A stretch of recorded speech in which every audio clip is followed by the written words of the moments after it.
주님의 은혜의 보좌 앞에 기쁨으로 경배와 찬양으로 나아가기를 원합니다. 너희 모든 나라들아 여호와를 찬양하며 너희 모든 백성들아 그를 찬송할지어다. 우리에게 향하신 여호와의 인자하심이 크시고 여호와의 진실하심이 영원하미로다. 내가 여호와께 소원한 것을 그의 모든 백성이 보는 앞에서 내가 지키리로다. 예루살렘아 내 한가운데서 곧 여호와의 성전들에서 지키리로다. 할렐루야. 아멘.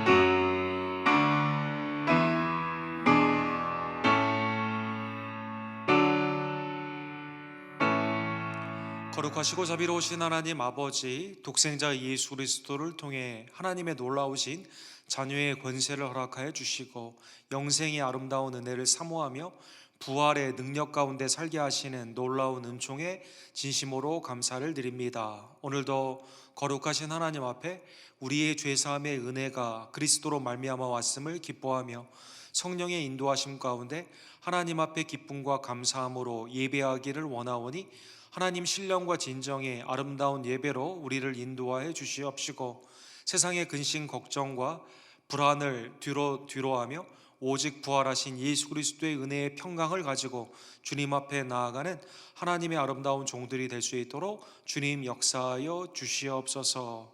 영상으로 함께 예배를 드리는 우리 언덕교회 권속들을 주님의 은혜의 장중 안에 강건케 붙잡아 주시옵시며 우리의 찬양과 기도를 연락하여 주시고 오늘도 영원하신 하나님의 은혜의 말씀으로 죄는 고백이 되며 하나님의 회개의 아름다운 구원의 죄사함의 은혜를 경험하며 믿음 안에서 부활의 능력으로 승리하며 살아가는 하나님의 아름다운 성화의 귀한 역사 주님 예배 가운데 허락하여 주시옵소서. 모든 영광과 감사를 주님 앞에 의탁드리며 예수 그리스도의 이름으로 간절히 기도드립니다. 아멘.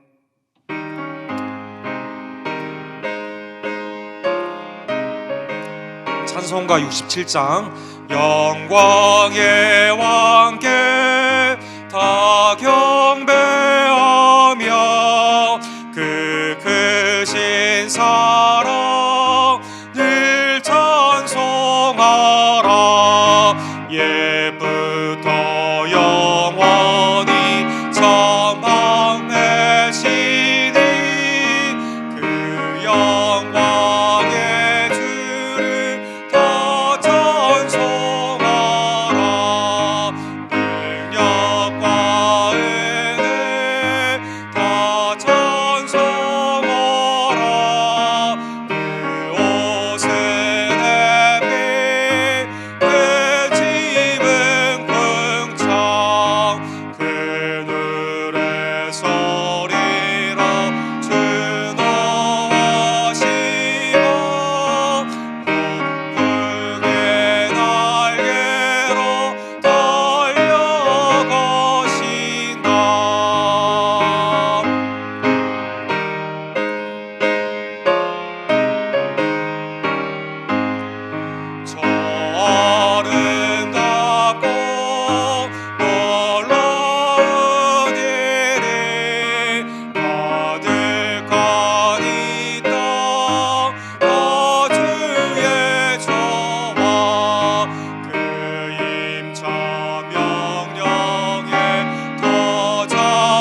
우리의 삶을 뒤돌아보며 하나님께서는 우리를 창조와 구원과 은혜의 주로 우리의 삶을 그리스도를 통해 인도하여 주시지만, 그러나 우리는 예수 그리스도를 바라보지 못하며 주님의 동행하심을 깨닫지 못하고 눈이 어두워져 나의 불안과 공포 가운데 세상에 살 때가 얼마나 많이 있던지요. 하나님, 이 시간 구속의 은혜를 다시 한번 기억하며 우리의 심령과 입술과 행함의 죄를 주께 고백하오니 하나님의 놀라우신 은혜로 사죄하여 주시옵시고, 은혜 가운데 놀라우신 부활의 능력으로 믿음 안에서 복음 안에 합당한 삶으로 나아갈 수 있도록 주님 이 시간 역사하여 주시옵소서.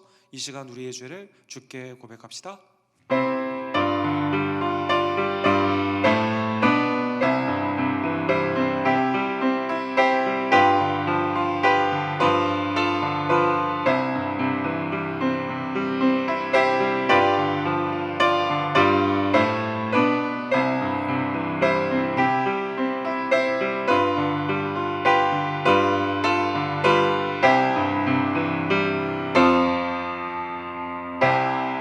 기쁘신 하나님이 그리스도의 십자가의 공의와 사랑의 피로 우리의 죄를 사하여 주셨습니다. 이제는 죄사함의 놀라운 은혜 가운데 세상의 어떠한 것을 두려워하지 아니하며 부활하신 예수 그리스도의 동행함을 온전히 깨닫고 믿으며 증거하는 주의 종들 되기를 간절히 원합니다.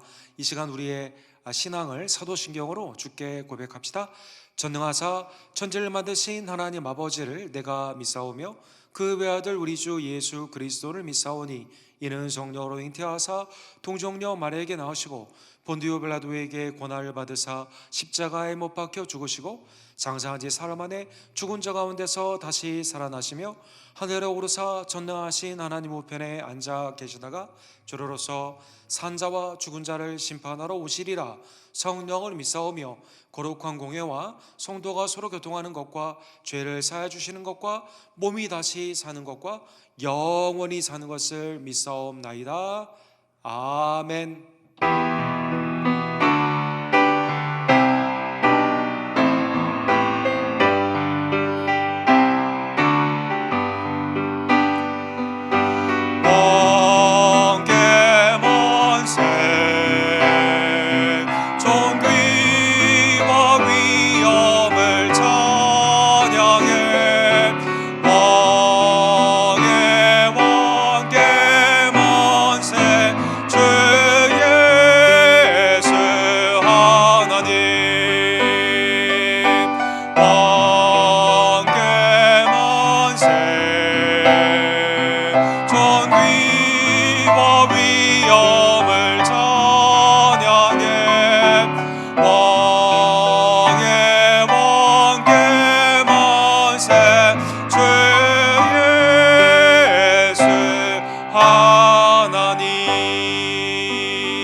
교회 지붕 공사로 우리 프로젝터가 약간 조금 문제가 있습니다. 그래서 여러분 주위에 있는 주보와 우리 설교 프린트를 통해서 함께 말씀 가운데 함께 해주시기를 부탁을 드립니다. 이 시간 우리의 머리와 마음을 맞춰 하나님 앞에 기도하는 시간을 갖도록 하겠습니다. 기도합시다.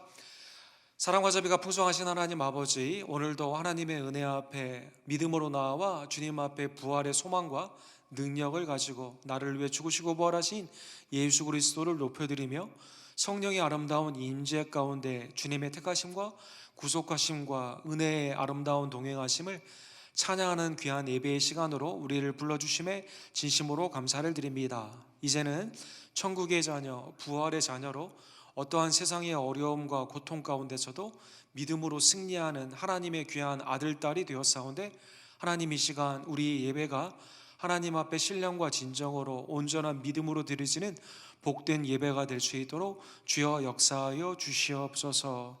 국내외로 코로나의 바이러스로 고생하는 많은 사람들을 주님 신음 가운데 그들의 기도를 응답하여 주시옵시고, 하나님 앞에 회개하며 믿음 가운데 주님을 높여드리며 오직 구원주와 치유자가 되시는 하나님 앞에 믿음으로 경배하는 복된 계기가 될 수 있도록 주님 역사하여 주시옵소서. 유정자들에게는 하나님 앞에 겸비하는 복된 겸손의 계기가 되기를 간절히 원하며, 또 이를 위해 치유 가운데 앞장서는 의료진에게는 하나님의 능력과 지혜와 용기를 더하여 주시옵시고, 복음을 들고 나아가는 우리 언덕교회 모든 성도님들 생업과 가정 가운데 어떠한 경우에서도 예배를 쉬지 아니하며 기도와 말씀 안에 승리하는 복된 은혜 주님 이 시간 허락하여 주시옵소서. 어려운 시기에도 매일 때를 얻든지 못 얻든지 복음을 증거하는 외지와 내지의 선교사님들에게 하나님의 은혜의 소송함에 아름다운 위로하심과 용기를 더하여 주시옵시고, 이 어려운 기간에 오히려 복음이 확장되는 부흥의 귀한 역사를 주님 허락하여 주시옵소서. 휴스턴과 우리 텍사스 지역에도 하나님의 은혜 가운데 담대히 서는 각 지교회들이 되기를 간절히 원합니다. 특별히 우리 언덕교회 사랑하는 우리 어머니와 아버님들, 지병 가운데 고생하는 지혜들에게는 하나님 두려움이 아니라 하나님의 놀라우신 임재로 아버지 하나님이 어려운 기간을 이겨나가기를 간절히 원하며, 우리는 함께 사랑과 위로함으로 기도하며 주님 앞에 믿음으로 한마음이 되어 나아가는 복된 역사가 나타날 수 있도록 주님 함께하여 주시옵소서. 우리의 자녀들을 주님 앞에 의탁을 드립니다. 부모님과 함께 예배하며 매일의 삶 가운데 함께 나아갈 때 하나님의 지혜와 총명이 믿음 가운데 온전히 세워지는 복된 시간이 되기를 간절히 원합니다. 왕같은 제사장으로 온전한 집안을 이끄는 우리 각 아버지들이 되기를 간절히 원하며, 가사 노동 가운데 지치지 아니하고 기도 가운데 믿음으로 승리하는 우리 어머니들 될 수 있도록 주님 역사하여 주시옵소서. 우리 언덕교회 모든 지체들의 생업과 직장을 주님께서 보호하여 주시옵시고, 공급하여 주시며 채워주시는 하나님의 놀라운 은혜를 체험하는 복된 기간 되기를 간절히 원합니다. 특별히 우리 교회의 연약한 세들 하나님의 치유의 역사로 낫게 해주시며 온전케 해주심에 감사를 드립니다. 이제 퇴원하여 병원 가운데 치료를 받는 우리 한규 형제와 이희종 원사님의 가정을 긍휼히 여겨 주시옵시고, 정정치 장로님, 성유코백 집사님, 미스 페이스 정도님, 조규호 집사님, 황영희 집사님에게 하나님의 기력과 능력을 더하여 주시옵소서. 우리 임신한 우리 지체들을 축복하여 주시옵시고, 순산의 은혜 가운데 아이가 무럭무럭 자라나며 어머니의 기도와 아버지의 말씀의 인도함 가운데 하나님 앞에 복을 받는 고넬료와 같은 복된 집안 되기를 간절히 원합니다. 오늘도 현장에 모여 예배드리기가 어렵지만, 그러나 영상으로 하나님 앞에 예배드리는 믿음의 공동체 위에 주님께서 함께하여 주시옵시며, 성령 안에서 서로 교통하며 하나님 안에서의 믿음으로 아버지 하나님 승리하는 우리 언덕의 아름다운 하나님의 권속들 될 수 있도록 주여 역사하여 주시옵소서. 오늘도 나를 위해 부활하시고 지금도 나를 위해 중보하시는 독생자 예수 그리스도의 아름다운 임재가 우리의 심령과 가정과 온 세상 위에 편재케 되기를 간절히 원합니다. 주님 이 시간 하나님의 은혜 가운데 역사하여 주시옵소서.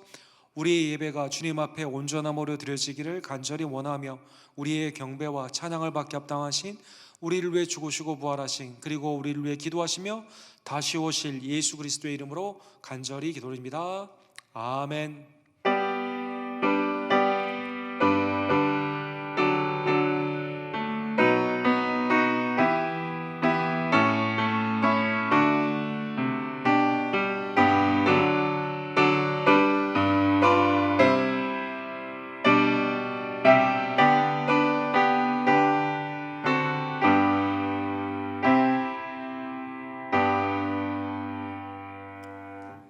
오늘 하나님께서 저에게 주신 말씀은 누가복음 24장 25절에서 35절 말씀입니다. 봉독하겠습니다. 이르시되 미련하고 선지자들이 말한 모든 것을 마음에 더디 믿는 자들이여, 그리스도가 이런 고난을 받고 자기의 영광에 들어가야 할 것이 아니냐 하시고, 이에 모세와 모든 선지자의 글로 시작하여 모든 성경에 쓴 바 자기에 관한 것을 자세히 설명하시니라.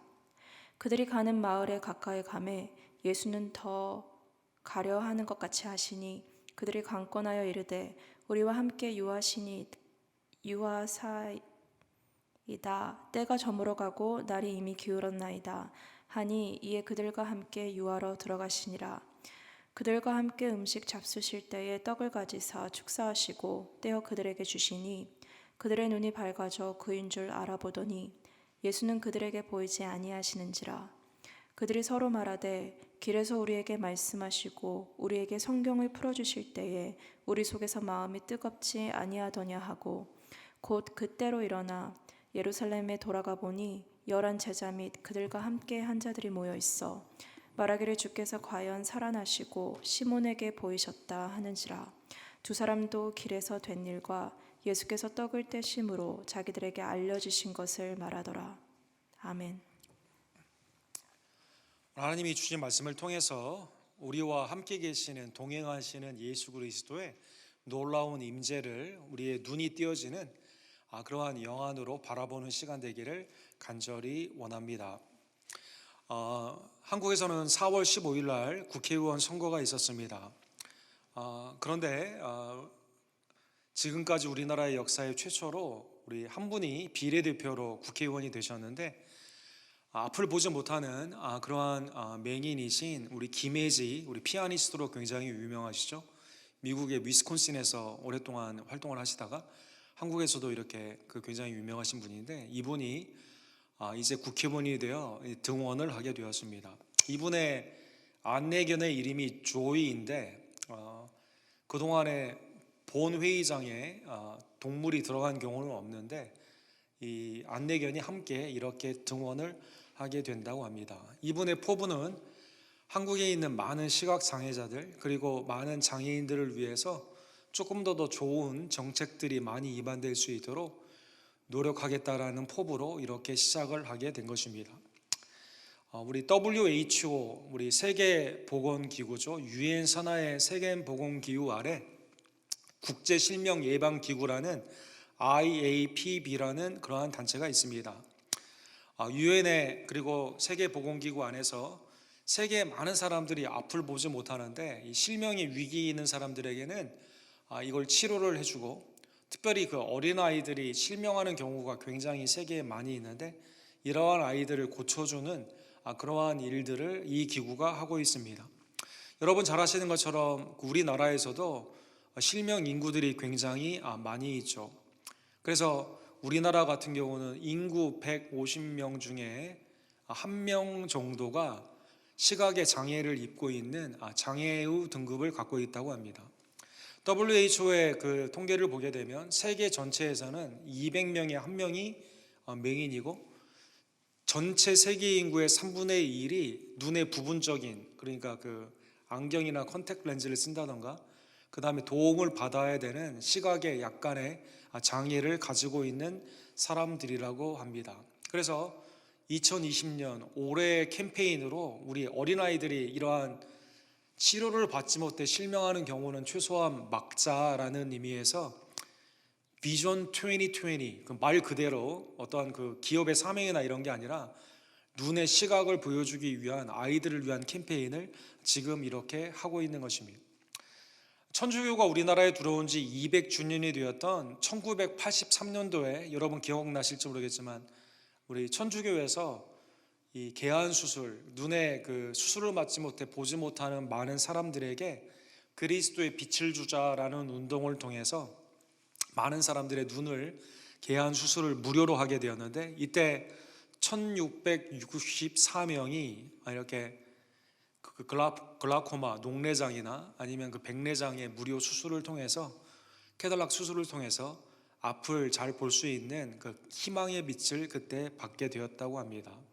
앞을 잘 보지 못하는 것처럼 우리 인생에 불편한 점이 없습니다. 저도 시각이 약간의 오른쪽에 좀 문제가 있어서 그 보는데 어려움이 많이 있는데 그 매일의 삶 가운데 불편한 점이 한두 가지가 아닌 것을 우리는 알 수가 있는 것이죠. 사랑하는 성도 여러분, 예수님의 생애 가운데 예수님은 귀신도 내어 쫓으시고 병든 자도 낫게 해 주시며 많은 사람, 다리를 저는 자가 이제 안전매기가 일어나 걸을 수도 있는 기적들을 많이 행하셨는데 치유의 사건들 중에서 유독 많이 강조된 것이 맹인들에게 눈을 뜨는 그러한 사건들이 치유의 역사의 복음서에 굉장히 많이 언급이 되어 있습니다. 여러분 복음서에만 맹인이다라는 앞을 보지 못한다라는 이 단어가 40번이나 사용된 것을 보아서 예수님의 모든 치유의 역사 가운데 앞을 보지 못하는 자가 눈을 뜨게 하는 여러분 요한복음 9장에 보면 창세 이후로 맹인이 눈을 뜨는 걸 보지 못했다. 당시 유대인들이 그런 말을 했고, 지금도 시각 장애인 중에 시신경이 완전히 죽어버리면, 글라코마가 완전히 악화돼 가지고 시야가 좁아지게 되면 눈을 뜨게 하는 것은 매우 어려운 것인데,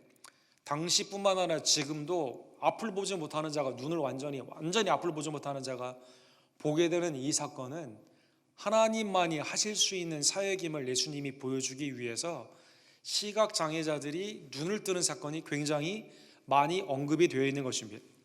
대표적으로 마태복음 9장에 보면 두 맹인이 길가에서 예수님을 만나게 되었을 때 예수님이 눈을 뜨게 해 주시는 사건이 나와 있습니다. 여리고에서 두 맹인이 눈을 뜨는 사건, 그러니까 갈릴리 지역, 여리고 지역, 그리고 벳세다에서 맹인의 눈을 예수님이 띄워주시고, 그리고 네가 무엇을 하기를 원하느냐라고 물어보게 되면서 바디메오가 내가 눈을 뜨기를 원합니다 라고 말했을 때 주님이 그의 눈을 띄워주게 되고, 바디메오가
예수님의 기적 중에 그래서 굉장히 맹인들이 눈을 뜨는 사건들이 많이 강조가 되어 있는 것이죠. 마태복음 9장의 두 맹인, 갈릴리의 사역에서 마태복음 20장에 여리고의 두 맹인이 있고, 그 다음에 마가복음 8장에는 벳세다에서 역시 갈릴리 지역입니다.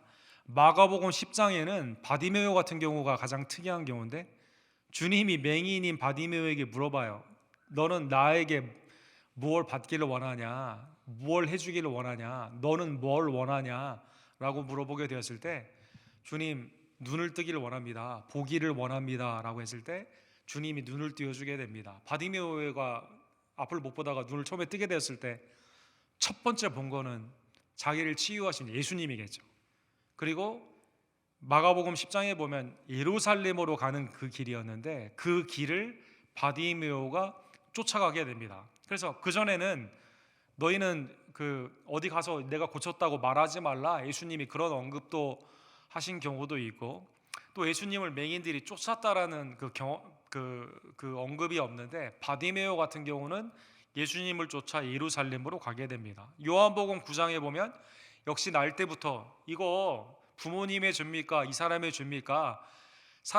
제자들이 물어보는 그러한 상황 가운데 누구의 죄도 아니고 하나님의 영광을 나타내는 것이다 라고 하면서 눈을 띄워주게 됩니다. 그 집안이 유대교회에서 출교하는 수많은 고통을 당하게 되지만 예수 그리스도가 나를 낫게 해주셨다라는 담대한 믿음 가운데 주님을 시인하는 그 사건이 요한복음 9장에 언급이 되어 있습니다. 이 모든 것은 감옥에 갇혀있던 세례 요한이 당신입니까? 아니면 또 다른 사람을 기다려야 됩니까? 예수님의 메시아됨을 되묻고 제자들을 보내는 상황 가운데 예수님의 대답을 통해 왜 이런 사건이 있었는가를 우리에게 알려주십니다. 그것은 마태복음 11장 5절에 나와 있는 것처럼 맹인이 보며 제일 먼저 언급이 되어 있습니다. 모든 기적 가운데 맹인이 보며 이렇게 기록되어 있어요.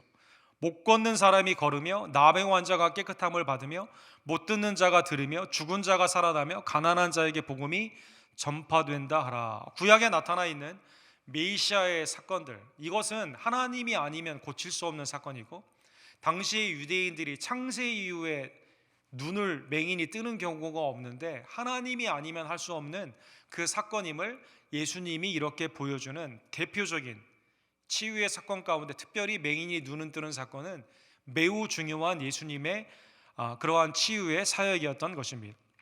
그런데 예수님께서 맹인들을, 육안에 그 어려움이 있는 그 시각을 잃어버린 맹인들에 대한 사랑의 관심에 한 걸음 더 깊이 들어가게 되면 여러분과 저에게 육의 눈에 먼 사람들은 고침을 받을 수가 있거든요.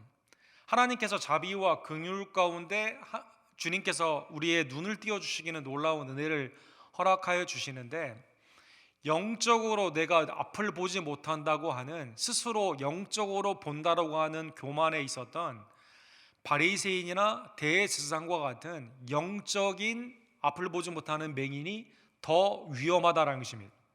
영적으로 보지 못하는 것이 육적으로 보지 못하는 것보다 더 큰 심각한 문제가 있고, 궁극적으로 하나님 앞에서 심판을 받는 그러한 더 무서운 그러한 모습이기 때문에 예수님은 이 모든 사역들을 통해 궁극적으로 영적으로 우리가 눈을 떠야 된다는 사건을 이 예표적으로 알려주는 사건이 되는 것입니다.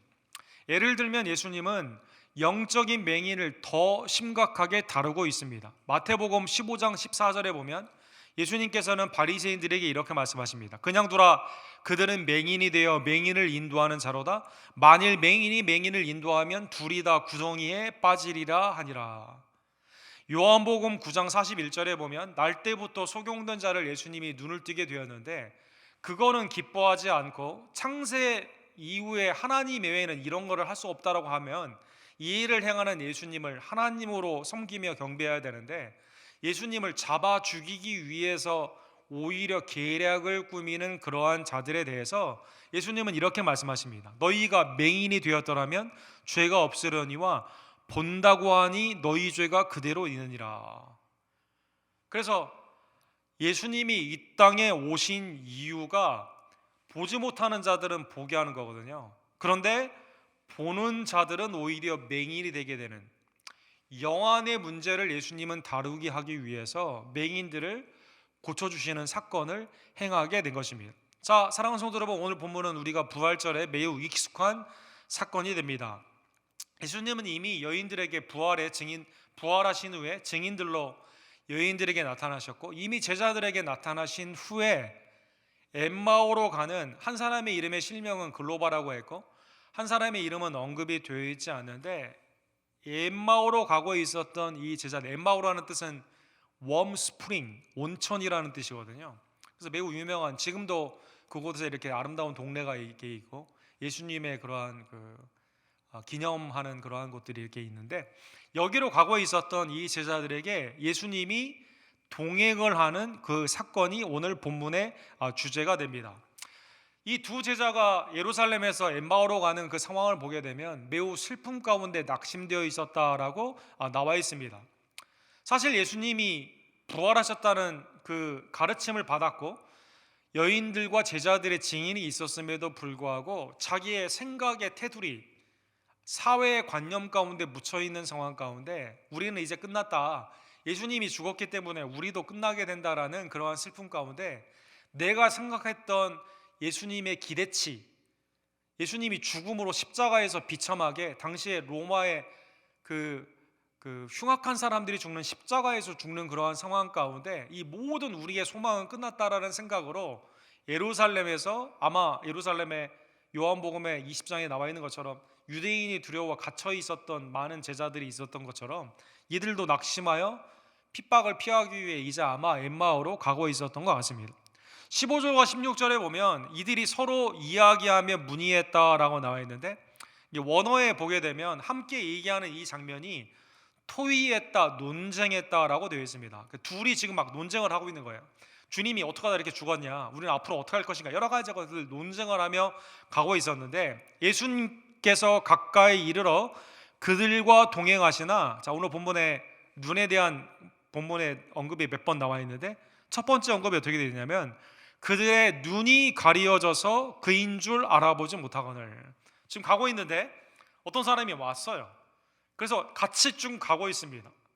근데 그 사람이 앞에 있음에도 불구하고 사람은 보이지만 예수 그리스도인지를 몰랐는데, 동행하시나 몰랐는데 눈이 가려워져서 몰랐다라는 거예요. 눈이 가려워져서 몰랐다.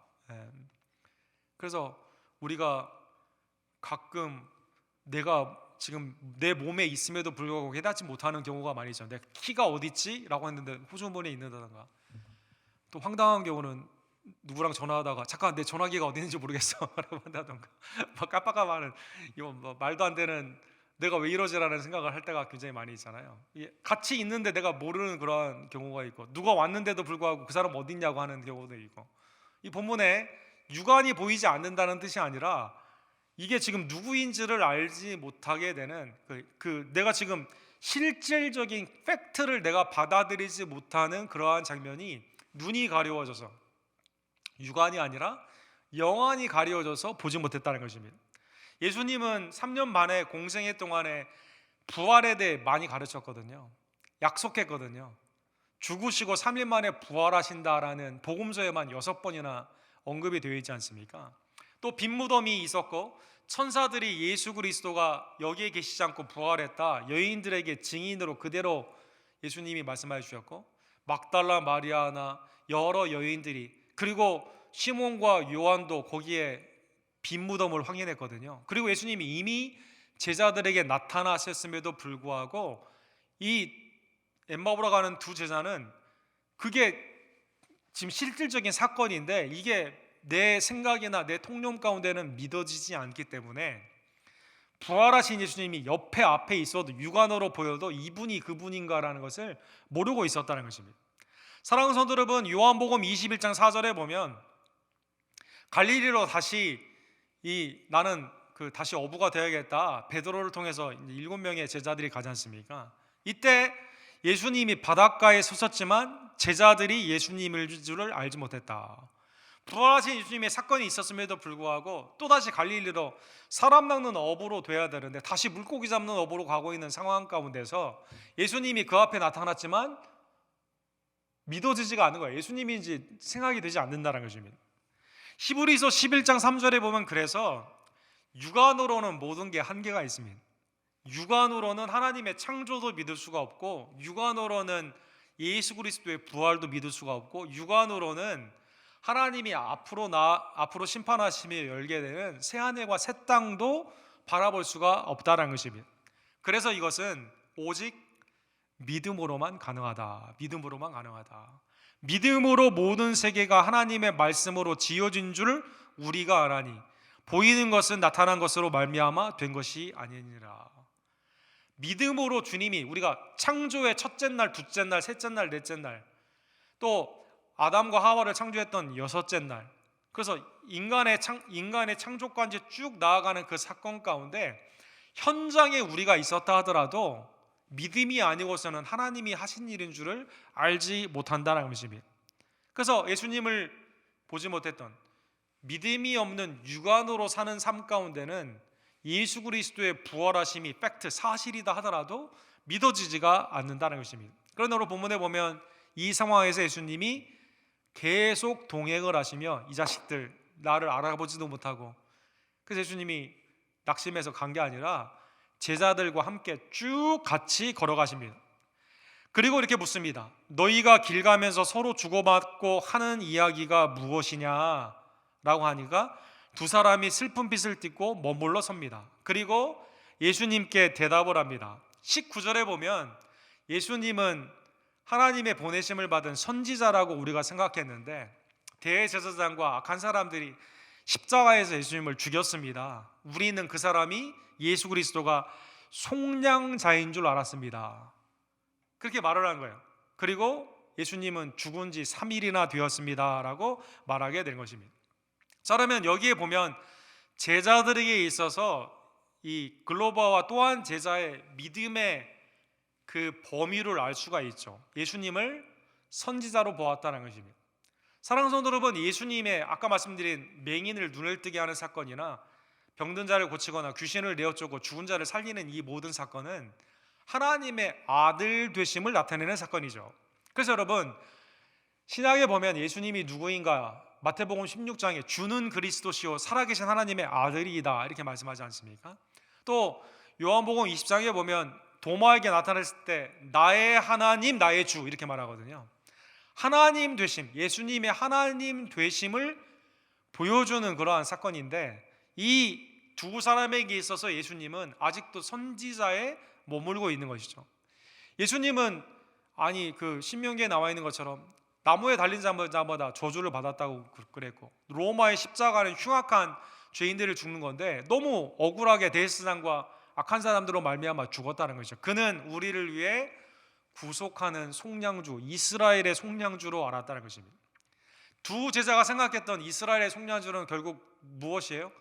약하게 십자가에서 죽는 사람이 아니라 그 정치적인 해방도 있고 우리에게 모든 것을 압제받는 경제적인 고통이나 삶 가운데 있었던 나라의 고통, 국민적인 고통 가운데 이거를 살리는 사람이 됐어야 되는데 너무 허망하게 죽었다는 것입니다.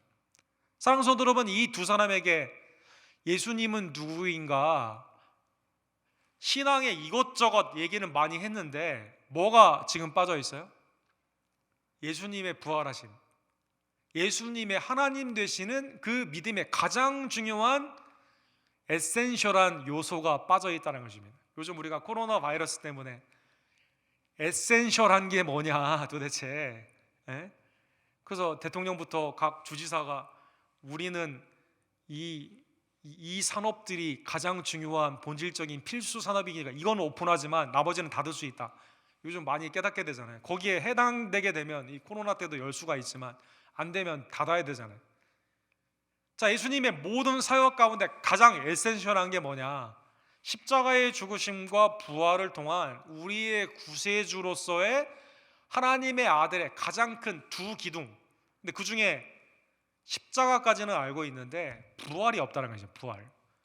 하나님의 아들 되심의 가장 중요한, 여러분 십자가에서 주님이 나의 하나님 어찌하여 나를 버리시나이까, 주님이 예수 그리스도의 죄 때문에 그렇게 말한 게 아니라, 스스로의 죄 때문에 그런 게 아니라 우리를 위해 공의의 죽음을 받으시면서 예수님이 죄가 없으시면 부활을 통해 나타나지 않았습니까? 즉 예수님이 저주를 받으신 이유는 본인 때문에 그런 게 아니라 여러분과 저를 위해 그렇게 받으신 거거든요.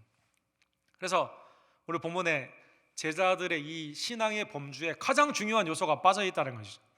23절과 24절에 보면 그래서 그의 시체는 보지 못하고 와서 그가 살아나셨다는 천사들의 나타남을 보았다 함이라.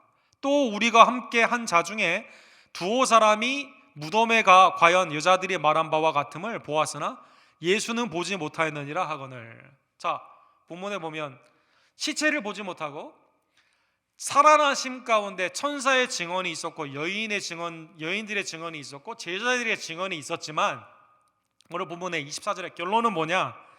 예수는 보지 못했다라고 했더라, 이렇게 말했다는 거예요. 육안으로 보지 못했더라라고 말했다는 것입니다. 여러분 그 막달라 마리아도 동산주길로 처음에는 알았잖아요. 자, 그런데 예수님은 부활하셔서 지금 내 앞에 있는데 자신들은 보고 있지만 보지 못한다는 것입니다. 사랑하는 성도 여러분, 두 제자에 빠진 믿음의 가장 중요한 요소가 뭐라고요? 부활이다. 오늘날에도 기독교의 수많은 자유주의, 내가 예수님을 믿는다라고 하는 사람들 중에, 그리고 심지어 그것을 가르치는 목사와 신학자들 중에 부활을 하나의 역사적인 사실이 아닌 개념으로 설명하는 많은 경우들이 있습니다. 여러분 그 지저스 세미나라는 그 신학자들 그룹이 있어요. 그 로버트 펑크라는 유명한 그 신학자로 말미암아 이렇게 시작되게 되었는데, 예수님이 실제 하신 말씀이냐 아니면 제자들이 예수님을 신격화시켜서 나중에 한 말이냐, 이거를 해마다 모여가지고 투표를 합니다. 그래서 검은색 돌을 집어넣게 되면 투표를 해요. 검은색 돌을 집어넣게 되면 이건 예수님이 직접 하신 게 아니라 그 제자들이 나중에 한 말이다. 그리고 그 빨간색 돌을 넣게 되면 예수님이 직접 한 말이다, 빨간색은. 그리고 흰 돌을 넣게 되면 예수님이 한 말인지 아닌지 우리가 알지 못한다, 이렇게 말하게 되는데, 예수님이 실제적으로 부활하셨냐 부활하지 않았느냐 여기에 대해서 중요한 게 아니라 제자들이 나중에 예수님을 부활했다라고 신격화했다는 것이죠. 그래서 부활 신학을 강조하지 않습니다. 뭐만 강조하냐면 십자가까지만 그냥 강조를 해요. 그래서 로버트 펑크라는 사람이 유명한 말을 했습니다. 엠마오로 가던 두 제자에게 예수님이 나타난 사건은 절대 일어나지 않은 사건이다. 그 다음 중요한 말인데, 그런데 우리에게 매일 일어나는 사건이다. 무슨 뜻인지 아시겠죠? 역사적으로 예수님이 부활하신 것이 아니기 때문에 그때 일어난 건 아니에요. 그러나 오늘날 우리가 주님이 부활하셨다는 생각 가운데 우리 가운데 있다고 믿으면 된다, 이렇게 말해요. 굉장히 교묘하죠, 여러분? 굉장히 교묘하죠. 그래서 여러분, 예수님 이름 다 들어갔다고 그래서 다 좋은 게 아니에요. 지저스 쌤이나 이게 나쁜 그룹입니다. 아주 안 좋은 그룹입니다. 이거 여러분 너무 깊이 이런 소점에감 이런 책도 많이 있는데 이거 하지 않아야 됩니다. 두 제자들에게 빠진 신앙이 예수님의 부활하심, 역사적인 부활하심이 빠져 있다는 것입니다. 왜? 자기의 머리 가운데 있었던 것은 예수님은 그냥 이스라엘의 속량주로 생각을 했던 기대치에 있었거든요. 거기에 범주 안에 있었기 때문에 그렇다는 것입니다. 그래서 오늘 본문의 25절과 26절에 보면 예수님이 제자들에게 설명을 해 주시게 됩니다.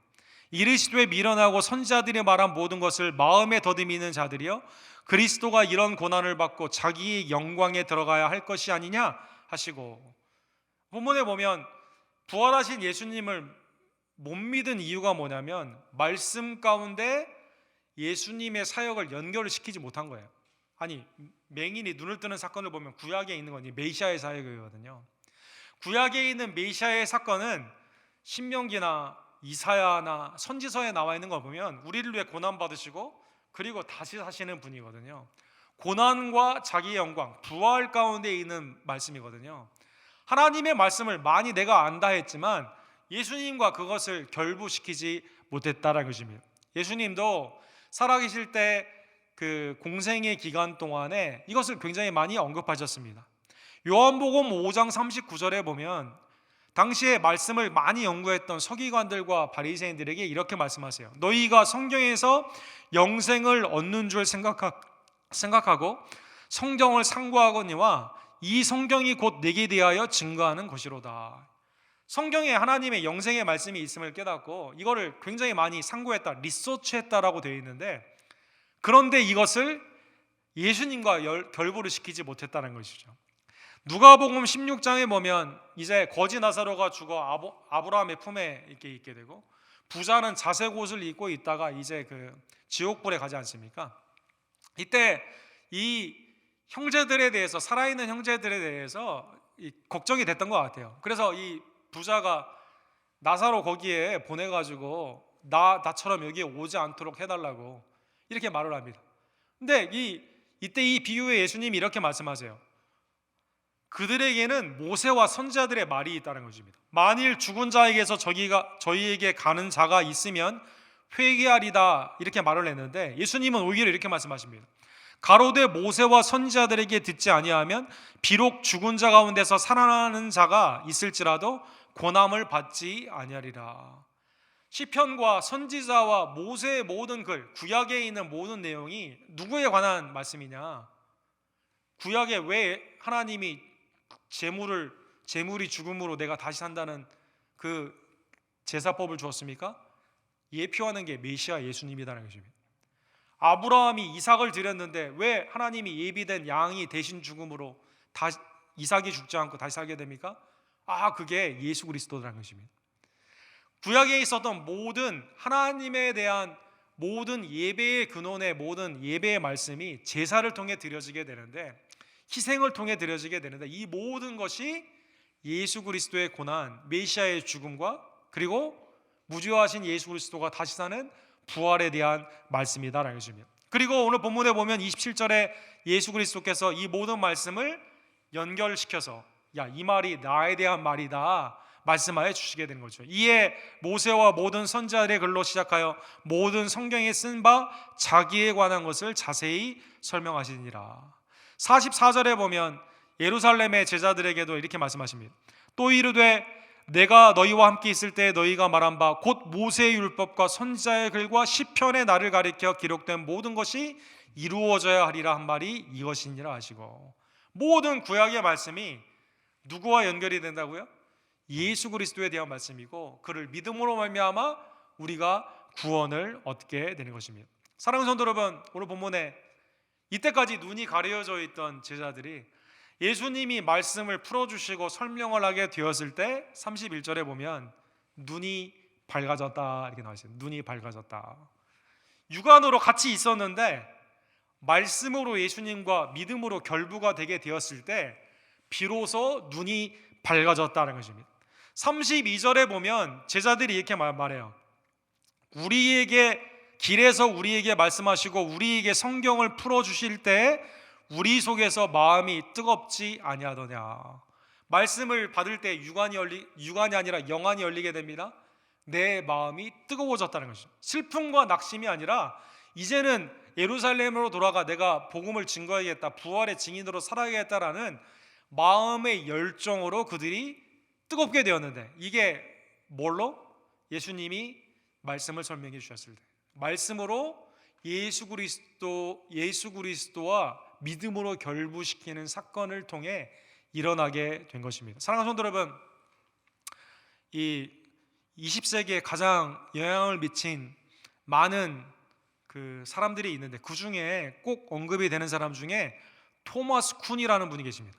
토마스 쿤, 이분이 이제 과학자이신데 과학의 혁명이다 이 책을 쓰신 분인데 여기에 유명한 말을 했어요. 패러다임 쉬프트다, 이런 말을 유명한 말을 했습니다.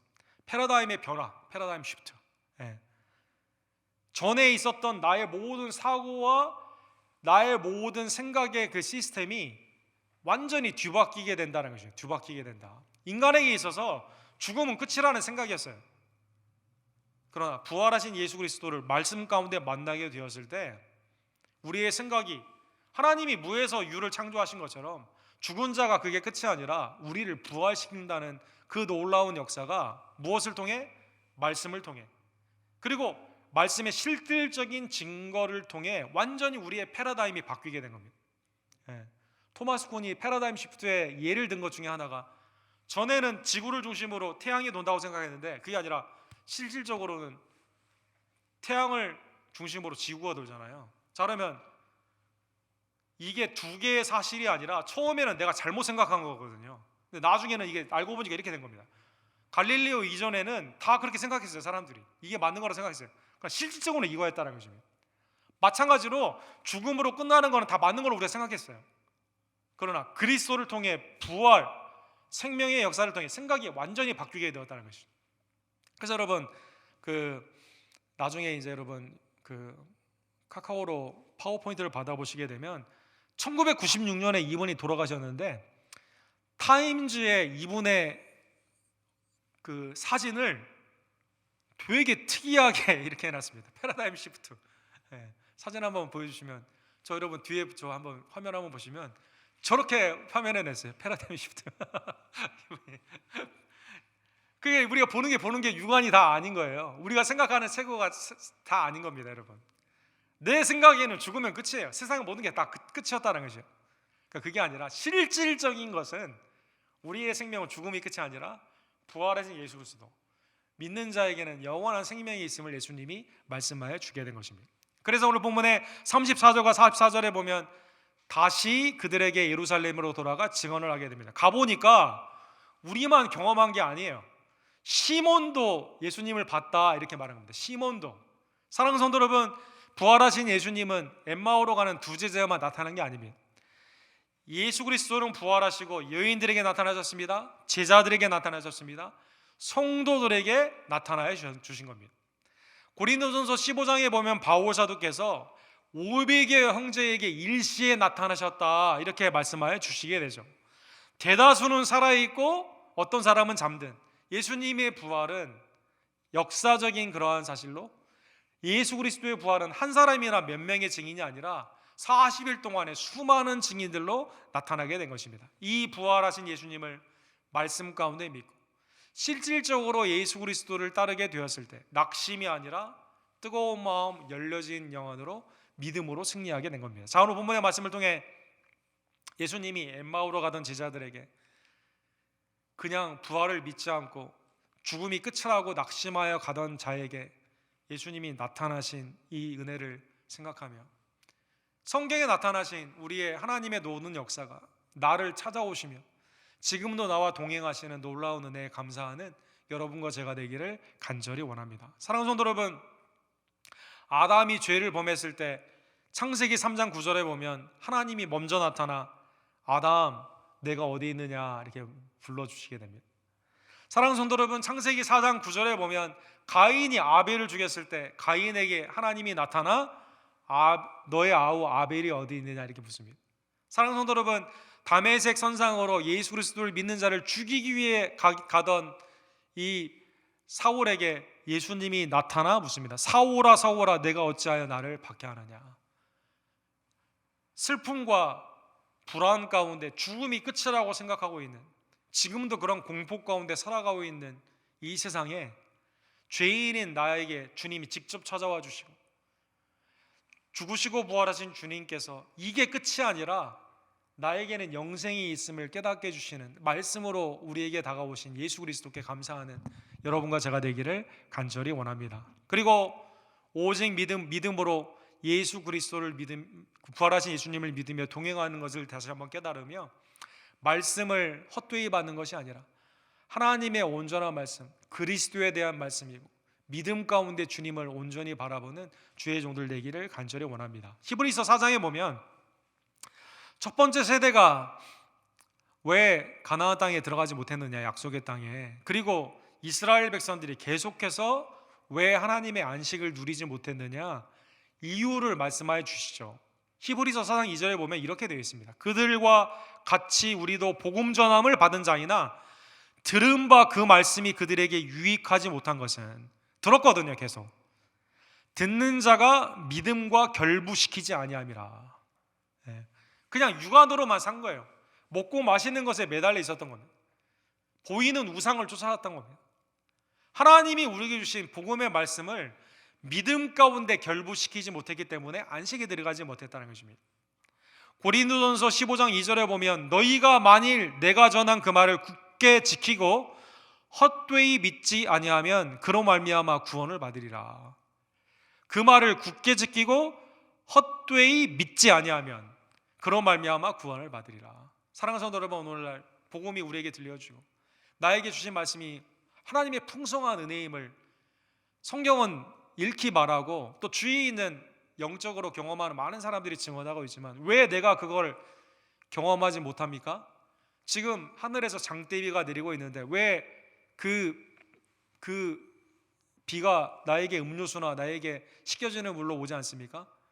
루터가 말한 것처럼 믿음의 사발의 믿음이 위로 향해 있어야 되는데 덮어놓게 있기 때문인 것.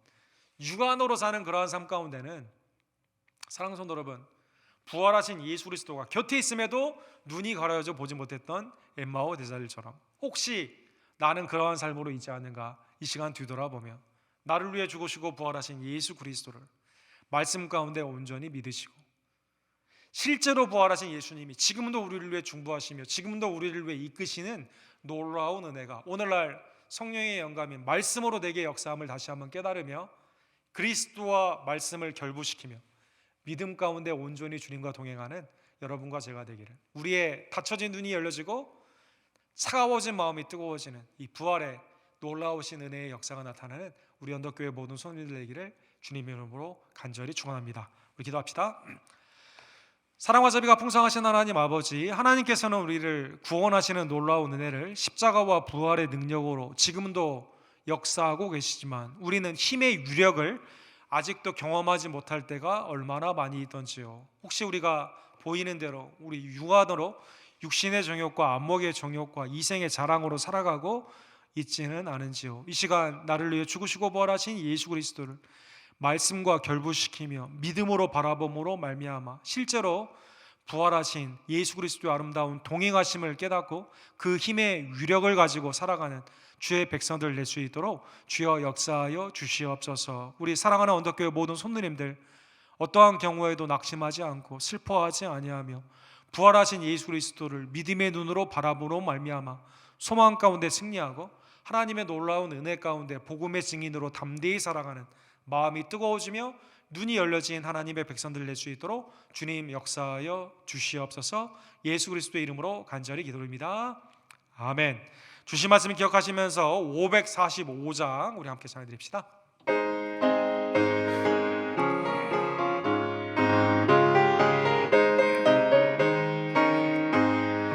이는 내 아무 증거 아니 배여도 믿음만을 가지고서 늘 걸으며 이 귀에 아무 소리 아니 들려도 하나님의 약속 위에 서리라.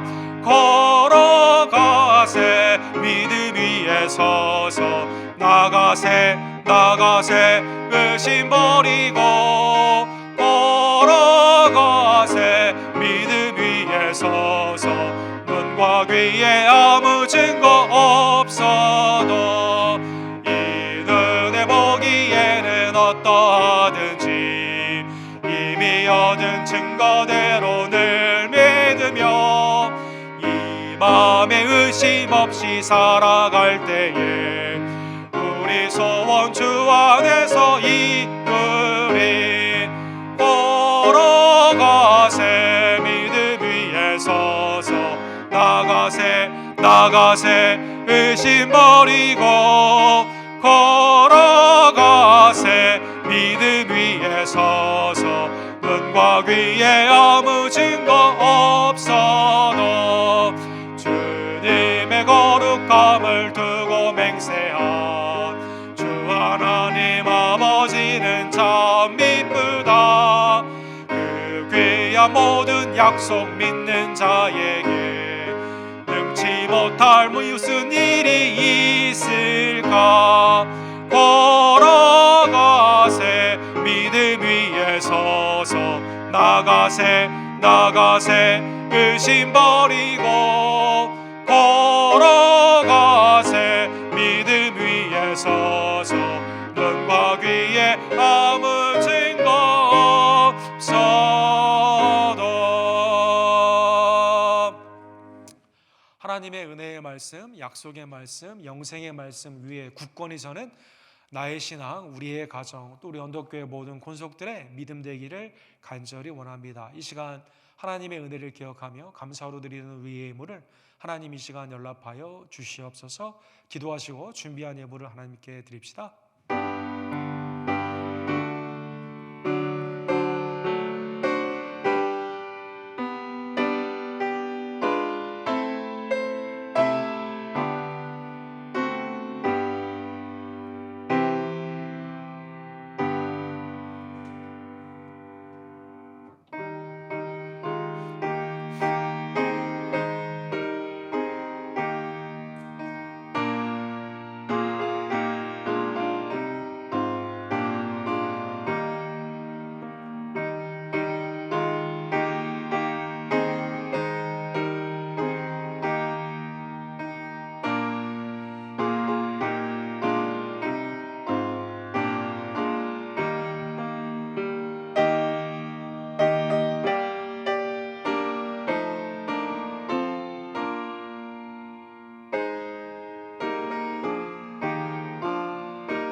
사랑과 자비가 풍성하신 하나님 아버지, 우리에게 역사적으로 죽으시고 부활하신 예수 그리스도의 은혜의 말씀을 허락해 주심에 진심으로 감사를 드립니다. 복음 위에 우뚝 서는 우리 언덕교회 모든 성도님들 될 수 있도록 주여 역사하여 주시옵소서. 특별히 이 시간 주님의 은혜에 감사하며 믿음으로 드리는 귀한 아름다운 손길들의 이 예물을 연락하여 주시옵시고 하나님의 나라와 영광을 위해 귀히 써주시기를 간절히 원합니다. 우리 교회의 연약한 지들을 주님 이 시간 강건케 하여 주시옵시며 생업 가운데 하나님의 놀라우신 보호하심과 인도하심의 공급이 나타나기를 간절히 원하며 우리의 자녀들과 우리의 부모님들이 믿음 안에서 화목하며 사랑 가운데 강건케 되는 귀한 역사 주여 허락하여 주시옵소서.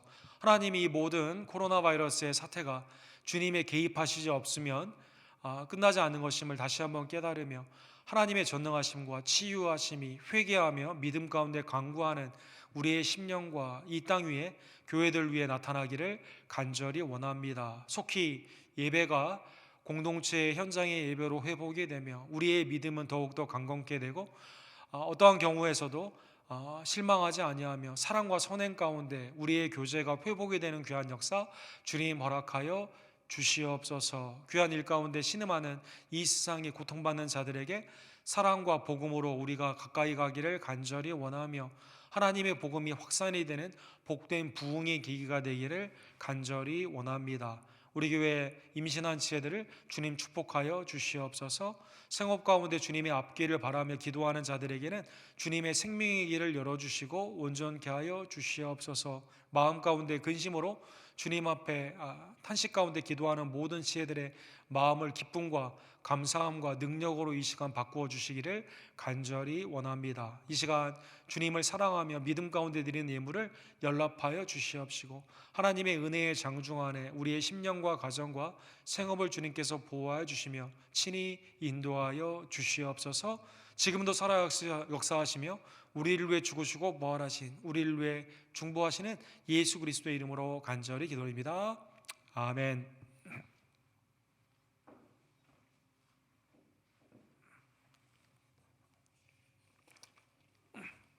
살아계신 주님의 은혜와 아버지 하나님의 사랑하심과 우리 성령 하나님의 놀라운 임재가 우리 영상으로 예배를 드리는 우리 언덕교회 모든 지혜들에게 이 시간 충만케 되기를 간절히 원합니다.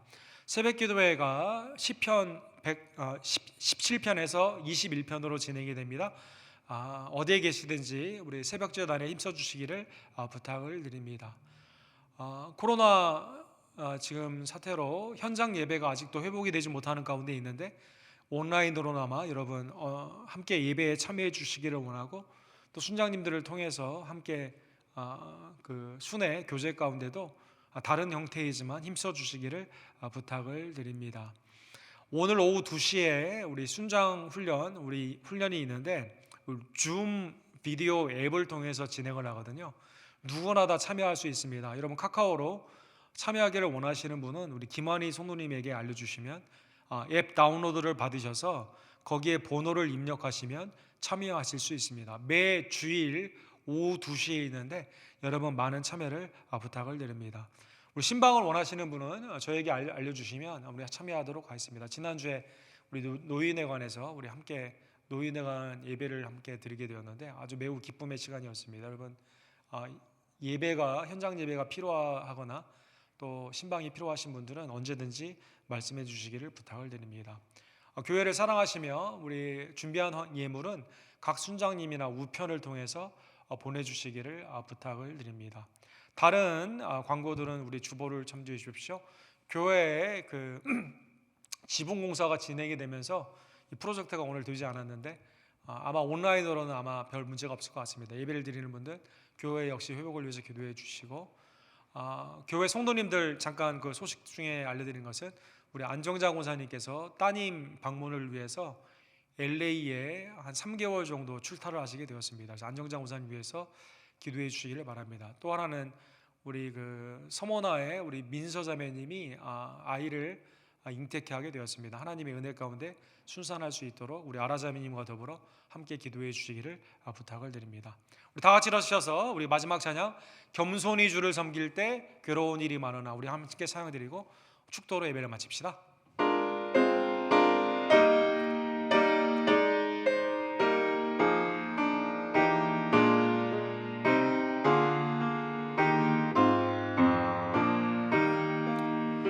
겸손히 주를 섬길 때 괴로운 일이 많으나 그 주여 내게 임주사 잘 감당하게 하소서.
성례의 영광 비추사 소망이 되게 하시며 그 주와 함께 살면서 참 평강 얻게 하소서.